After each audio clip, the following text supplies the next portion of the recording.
بسم الله الرحمن الرحيم. ياسين والقرآن الحكيم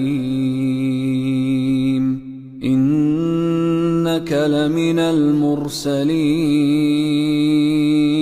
على صراط مستقيم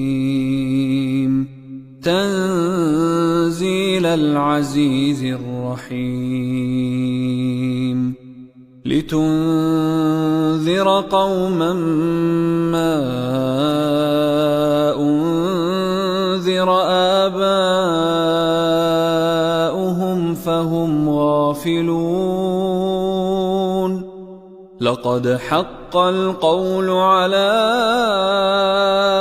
أكثرهم فهم لا يؤمنون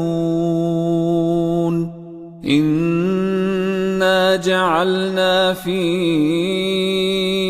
أعناقهم أغلالا فهي إلى الأذقان فهم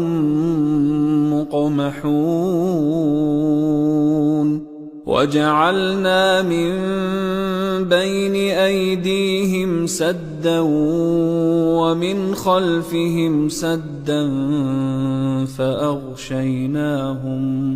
فأغشيناهم فهم لا يبصرون